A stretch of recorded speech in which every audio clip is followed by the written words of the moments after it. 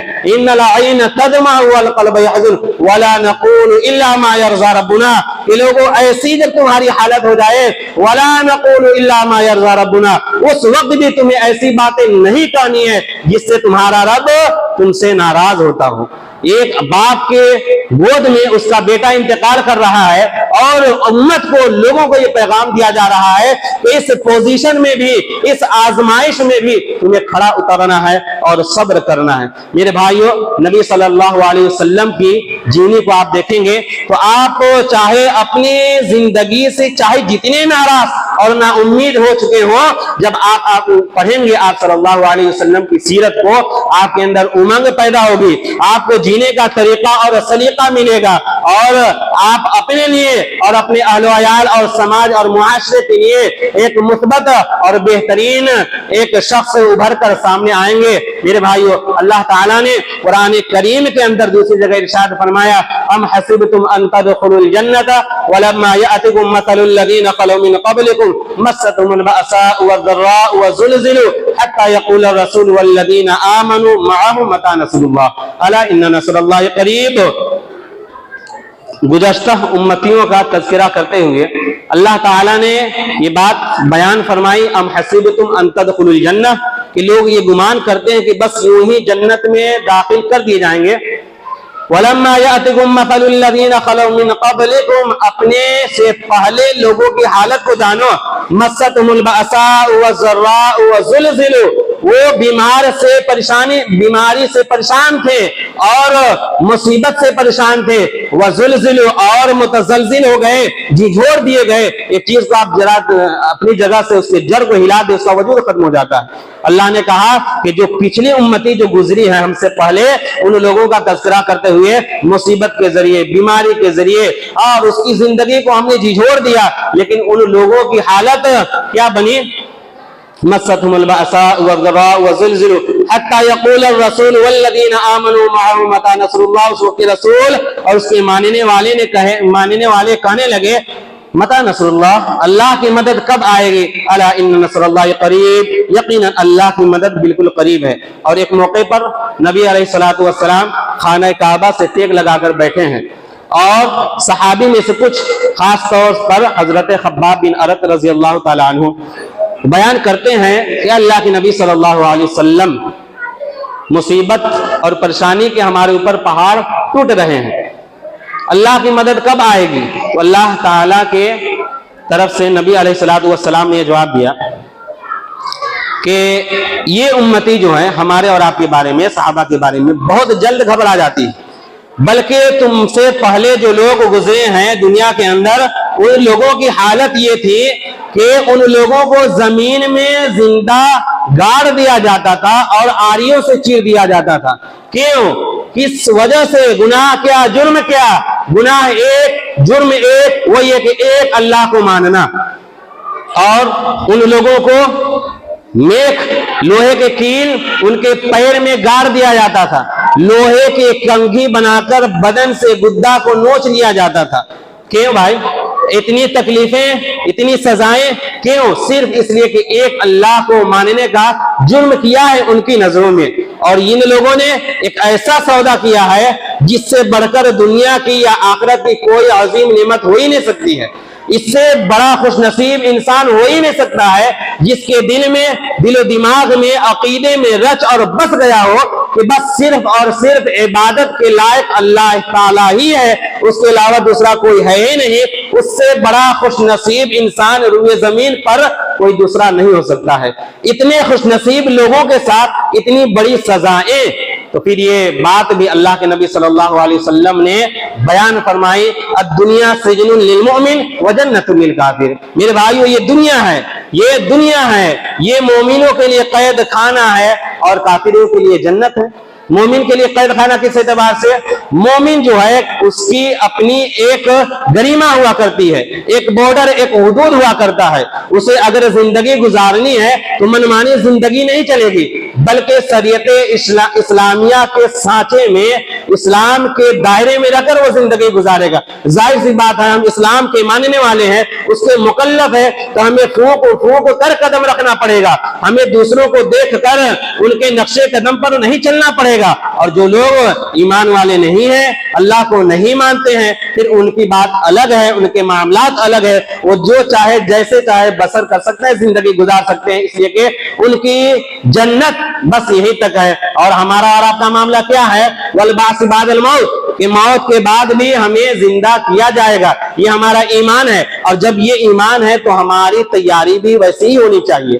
میرے بھائیو، اللہ تعالیٰ نے اس آیت کریمہ کے ذریعے ہمیں اور آپ کو یہ پیغام دیا، چاہے ہماری آزمائش انفرادی ہو یا اجتماعی ہو، مال کے ذریعے ہو یا اولاد کے ذریعے یا اسی طریقے سے کاروبار کے ذریعے، جس اعتبار سے بھی اللہ ہمیں آزماتا ہے۔ آپ جانتے ہیں آزمائش جو ہے یہ سب سے زیادہ تکلیف دہ اور سب سے بڑی آزمائش یہ انبیاء کرام کی ہوا کرتی ہے، اور روئے زمین پر اللہ کی نظر میں سب سے محبوب ترین جو گروہ گزری ہے وہ انبیاء کی گروہ ہے، وہ انبیاء کی جماعت ہے، وہ انبیاء ہیں۔ اب ظاہر سی بات ہے کہ اللہ کی نظر میں جو سب سے محبوب ہے اور اس کو سب سے زیادہ آزمایا جاتا ہے تو پھر اس کا رزلٹ بھی اتنا ہی اچھا آئے گا، تو انعام بھی اتنا ہی قیمتی ملتا ہے۔ یہ دنیا کا نظام ہے۔ آپ جانتے ہیں کہ جتنی سخت اس کی حالت ہوتی ہے، جتنا سخت امتحان لیا جاتا ہے، اور بچے یا کوئی بھی اگر اچھے نمبرات اتنی ہی اچھے سے اس میں کارکردگی کرتے ہیں اور پوزیشن لاتے ہیں، کامیاب ہوتے ہیں،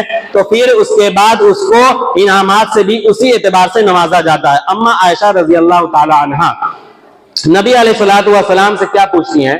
اے اللہ کے نبی صلی اللہ علیہ وسلم، احد کے میدان میں جو صحابہ کو پریشانی لاحق ہوئی اور آپ کو اپنی زندگی میں کیا اس سے زیادہ بھی کوئی تکلیف پہنچی ہے؟ حالانکہ آپ جانتے ہیں احد کا معاملہ یہ ہے، نبی علیہ الصلوۃ والسلام کے دندان مطلب دانت شہید ہو گئے، سر مبارک زخم ہو گیا، سر پہ زخمی ہو گئے، اور بھی جسمانی تکالیف اللہ کے نبی صلی اللہ علیہ وسلم کو پہنچی۔ اس اعتبار سے حضرت عائشہ نے کہا کہ اللہ کے نبی صلی اللہ علیہ وسلم اس سے زیادہ کوئی تکلیف تو آپ کو نہیں پہنچی ہوگی۔ اللہ کے نبی صلی اللہ علیہ وسلم نے جواب دیا کہ نہیں، بلکہ مجھے سب سے زیادہ تکلیف اس وقت پہنچی جب میں مکہ سے ہجرت کر کے حبشہ گیا، اور ہمیں یہاں کے لوگ، جو ہمارا آبائی جگہ ہے یہ مکہ، یہاں سے ہجرت کرنے پر لوگوں نے مجبور کیا اور اللہ کی طرف سے حکم آیا، ہم یہاں سے ہجرت کیے، ہمیں تکلیف ہوئی اور حبشہ گئے۔ یہ معاملہ جو ہے یہاں سے ہجرت کرنا اور حبشہ کا جانا، اور پھر یہ کہ وہاں لوگوں کا جو امید بھر کر ہم گئے تھے اس اعتبار سے ایمان نہ لانا، یہ مجھے سب سے زیادہ تکلیف پہنچی اندرونی طور پر، اور اس کا احساس مجھے سب سے زیادہ ہوا۔ اور آپ جانتے ہیں یہ جو اسراء کا معاملہ ہے، معراج کا معاملہ ہے، سبحان الذی اسریٰ بعبدہ لیلا من المسجد الحرام، پوری تفسیر ہے قرآن پاک 15واں پارہ میں۔ یہ انعام اور یہ معجزہ اللہ کی طرف سے کب اللہ کے نبی صلی اللہ علیہ وسلم کو ملا؟ اسی مکہ سے حبشہ ہجرت کیے اس کے بعد اللہ تعالیٰ نے انعام کے طور پر نبی علیہ الصلوۃ والسلام کو راتوں رات مسجد حرام اور وہاں سے سبحان الذی اسریٰ بعبدہ لیلا من المسجد الی المسجد الاقصی، اقصی پہنچائے، وہاں سے 7واں آسمان پر، اور اس میں بھی سب سے عظیم تحفہ جو اللہ کے نبی صلی اللہ علیہ وسلم کو ملا وہ نماز۔ سب سے قیمتی انعام کیا ملا؟ اسراء اور معراج نبی صلی اللہ علیہ وسلم کو، اور اس میں بھی سب سے اہم ترین جو چیز ملی وہ نماز ملی۔ میرے بھائیوں، تو یہ زندگی ہے، چند دنوں کی زندگی ہے، ہمیں اور آپ کو یہ دیکھنا پڑے گا کہ چاہے ہماری اپنی زندگی میں یا انفرادی یا اجتماعی کسی بھی طرح سے اگر کوئی مصیبت آتی ہے، ہم بہت جلد بہت زیادہ پریشانی میں مبتلا ہو جاتے ہیں، اور اس میں بھی بالخصوص ہمارے خطبہ حضرات اکثر بیان کرتے رہتے ہیں, لوگوں کو بتاتے رہتے ہیں, اور اس بات پر بالخصوص توجہ اس لیے بھی دی جاتی ہے کہ یہاں سے متصل انجمن ہے اور وہاں بھی آواز کا انتظام ہے, عورتیں بیٹھی رہتی ہیں. بالخصوص ان کے یہاں اگر تھوڑی سی پریشانی آ جائے, اگر اپنا بچہ ہو یا اپنی امی ہو یا خالہ یا نانی, الغرض کوئی بھی ہو انتقال, میرے بھائی افسوس کس کو نہیں ہوتا ہے, انسان ہے. اللہ کے نبی صلی اللہ علیہ وسلم کا تذکرہ میں نے کیا نا, لخت جگر حضرت ابراہیم ہے, گود میں ہے, آنکھ سے آنسو جاری ہے, دل غمزدہ ہے. پوچھنے والے نے پوچھا آپ رو رہے ہیں؟ کہا نہیں,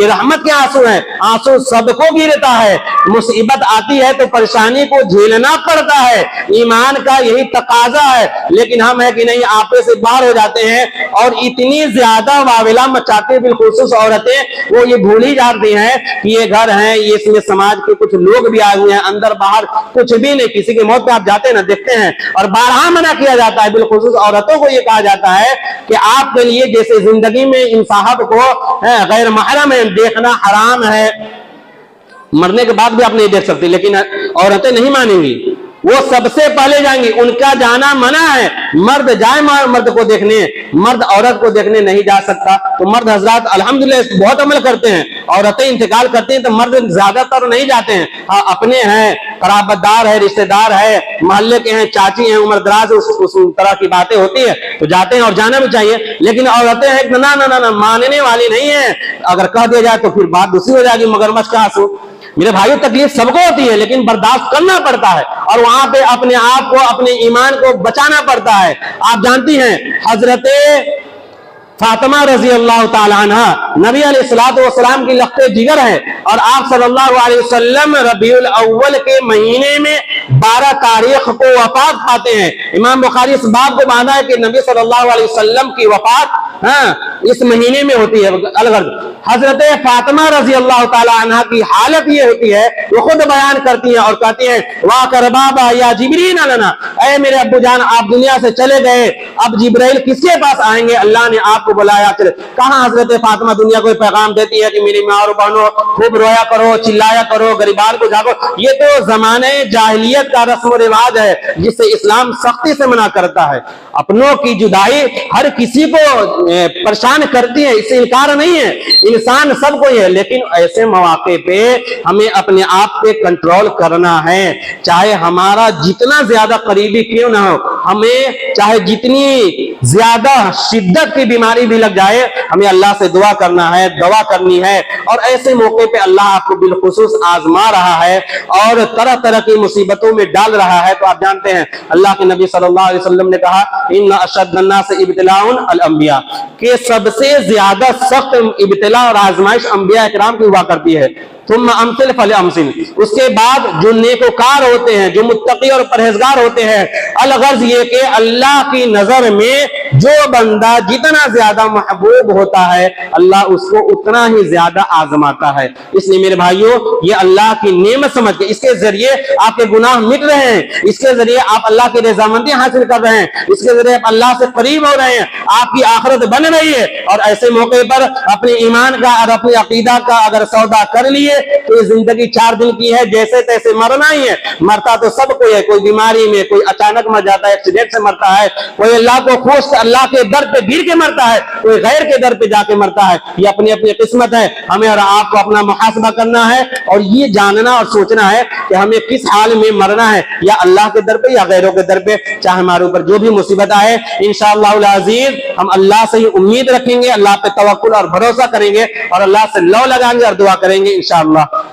وآخر دعوانا الحمدللہ رب العالمین. بارک اللہ لنا ولکم فی القرآن العظیم ونفعنی وإیاکم بالآیات والذکر الحکیم. انہ تعالی جواد کریم ملک بر رؤوف رحیم.